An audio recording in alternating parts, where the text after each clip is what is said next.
इस पूरी कुंडलिनी सीरीज के बाद आपके डीएम्स और कमेंट्स में सबसे ज्यादा रिपीट होने वाले सवाल, क्या ये सच में जाग गई है?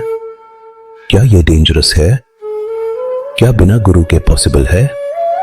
और क्या हर अवेकनिंग ड्रामेटिक होनी चाहिए? आज के QA स्पेशल में 12 सबसे कॉमन सवाल लेंगे। आज हम मिथ्स को सीधा करेंगे ताकि आपके पास एक ग्राउंडेड प्रैक्टिकल समझ रह जाए।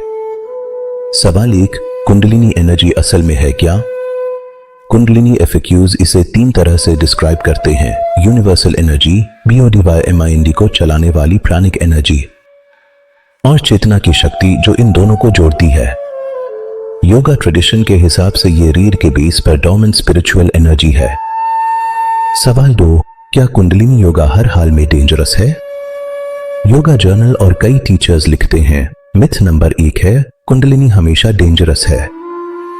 सच ये है कि एनर्जी खुद डेंजरस नहीं, लेकिन प्रीमेच्योर अवेकनिंग, गलत टेक्निक्स और लैक ऑफ सपोर्ट से प्रोसेस बहुत हैवी हो सकता है। इसलिए बैलेंस्ड नर्वस सिस्टम और सही मार्गदर्शन बहुत जरूरी है ताकि साइकोलॉजिकल इंस्टेबिलिटी न आए। पार्ट 2 में आपका स्वागत है। आज हम अगले 4 बड़े मिथ्स को क्लियर करेंगे।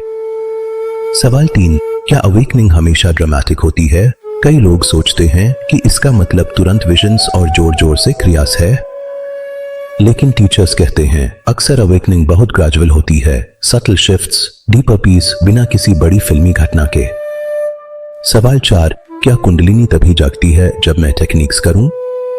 FAQs अग्री करते हैं, मंत्रा और क्रिया हेल्प करते हैं, लेकिन अवेकनिंग सिर्फ इन पर डिपेंडेंट नहीं। ये ट्रॉमा, शक्तिपात या स्पॉन्टेनियस भी हो सकती है। ये सोल टाइमिंग का खेल है। सवाल 5, क्या इसे कंट्रोल या स्टॉप कर सकते हैं? मिथ है कि आप इसे पॉज कर सकते हैं। ये ऑन ऑफ स्विच नहीं, लाइफ लॉन्ग अनफोल्डिंग है। कंट्रोल नहीं, पर रेगुलेशन पॉसिबल है। ग्राउंडिंग और स्लो प्रैक्टिस से यह जर्नी ज्यादा स्मूथ हो सकती है। सवाल 6, क्या इससे ऑटोमेटिक पावर्स मिलती हैं? कुंडलिनी कोई SUPERPOWER वेंडिंग मशीन नहीं है। पावर्स पर फोकस ईगो को बढ़ा सकता है। सच में मीनिंगफुल आउटकम है कैरेक्टर चेंज, कंपैशन और इनर फ्रीडम। पार्ट 3 में हम बात करेंगे सिम्टम्स, गुरुस और योगा टाइप्स के बारे में। सवाल 7, क्या हर स्ट्रॉन्ग सिम्टम मतलब अवेकनिंग? हीट, प्रेशर, हेडेक्स जैसे सिम्टम्स लिस्ट्स में होते हैं, लेकिन एक्सपर्ट्स कहते हैं ये मेडिकल कॉजेज से भी हो सकते हैं। हर वियर्ड सेंसेशन कुंडलिनी नहीं है, मेडिकल चेकअप जरूरी है। सवाल 8, क्या बिना गुरु के सेफ नहीं है? आइडियल सिनेरियो में गाइड हेल्पफुल होता है, पर आज बुक्स, थेरेपी और सपोर्ट ग्रुप्स के साथ भी सेफ प्रोग्रेस पॉसिबल है अगर आप ग्राउंडेड और ऑनेस्ट रहे। सवाल 9, कुंडलिनी योगा वर्सेस बाकी योग क्या फर्क? हथा योगा बॉडी क्लियर करता है, लेकिन कुंडलिनी क्रियास में मंत्रा और ब्रेथवर्क से नर्वस सिस्टम और ग्लैंड्स पर डायरेक्ट टारगेटेड काम होता है। सवाल 10, क्या ये एक बार की घटना है? नहीं, ये लाइफ लॉन्ग अनफोल्डिंग है। Heart opening, stabilisation, embodiment.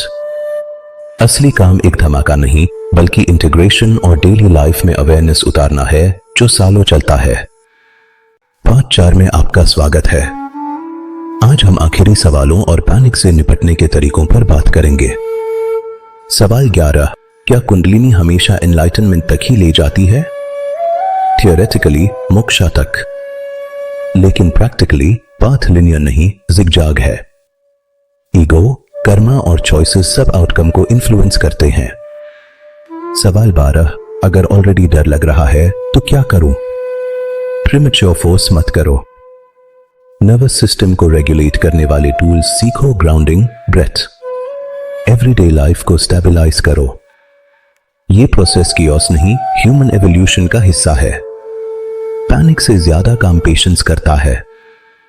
अगर आपको क्लैरिटी मिली तो कमेंट्स में क्लैरिटी अपग्रेड लिखें और इसे शेयर करें ताकि फियर कम हो और समझ बढ़े।